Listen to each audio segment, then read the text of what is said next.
If you're like me and you've got way too many vehicles inside and something's got to sit outside, which unfortunately that's my daily driver, this 2015 Wrangler. It just kind of sucks because it gets filthy sitting outside, especially being around all the farmers. You get all the pollen that lands on top of the vehicle. My biggest concern is that for some reason my hardtop, the front section of the freedom panels leak. So whenever it rains, the water drips down the top and then comes right in through the door right about here, and it will actually fill up the floorboards with water. I mean, I'll find 3/8 of an inch of standing water down in the floor, and I always have to vacuum it up, and then the carpet gets wet underneath. It's just a massive pain. To solve this issue, Gardesol sent me a 10 by 20 foot pop-up garage. This thing is supposed to be pretty easy to put together, so we're gonna go ahead and find out. I'm out here in the backyard with the tractor, and it's time to put up this carport. I think it'll be pretty simple. I'm gonna time it on my phone. This is me working by myself with an off-road forklift. It's currently 7:15 at night. I don't think this should take more than 1 to 2 hours. You want to be very careful when you open this up, because if you try running your knife blade through the box, you might cut right into the canopy section. So just be really, really careful. This is what you'll find when you open it up. This is really simple to put together. All the main tubes are labeled A, B, C, D, etc. And they've got these little push pins. So all you need to do is push these in and it locks into the mating piece. It's kind of like an above ground swimming pool. It doesn't take much effort to put this thing together. And they give you really nice instructions. So I'm assuming that we need to build the top section, and then we'll raise it up with the forklift and then put the legs on it and then throw the canopy over it. I finally figured out that the missing A tubes that I needed were slid inside of the C's. So just something to be careful of. It took me a long time to figure that out. There's the initial canopy section. If you look at it, we've got the top half of the canopy done. We've got this side of the legs on. Now the instructions want us to put the main canvas part over the top while we can reach it, and then put the other side of the legs on. There is a canopy over the top half section. Obviously the right side is on, so now we need to do the left side legs.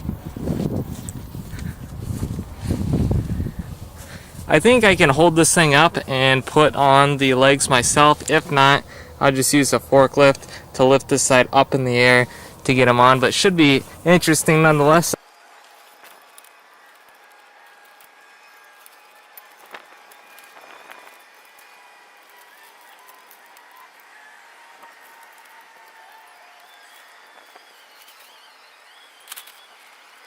Just a little after 9 o'clock, and we have finished the canopy just in time for the rain to start.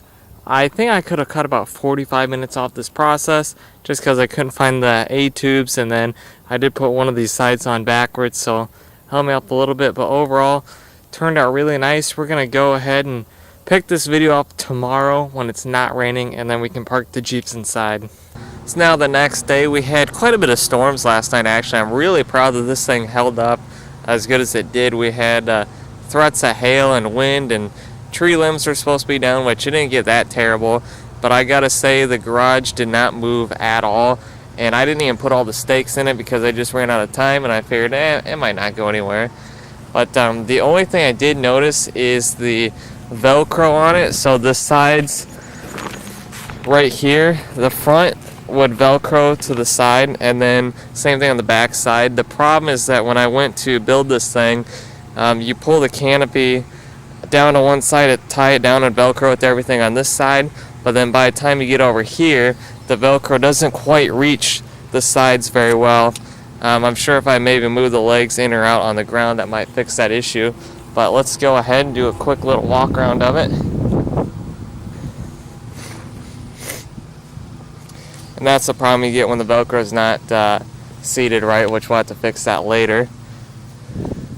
Now this side I face towards the house because it's got the center door opening, and it's also got windows, so if you want to work out of this garage, it's really nice because you can walk back and forth and get tools, do that kind of thing.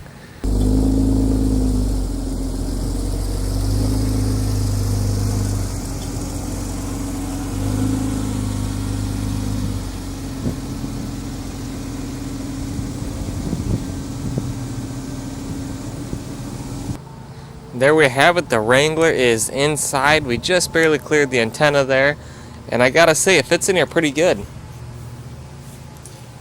I've got it backed up pretty much as far as I would want to go on the inside, especially because this thing flaps back and forth, so it's still off the spare tire. And then we got a couple feet of room up front here. Now, like I mentioned before, there's a side door on here.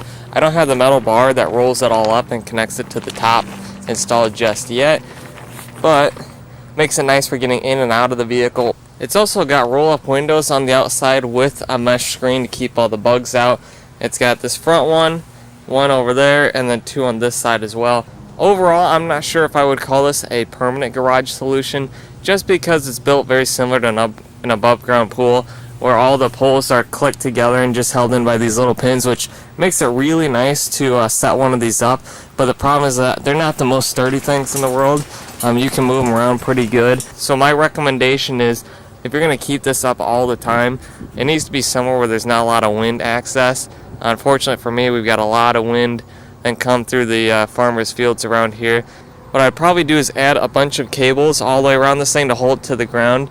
They actually give you 4 of them, 1 for each corner. I think I would do even more than that.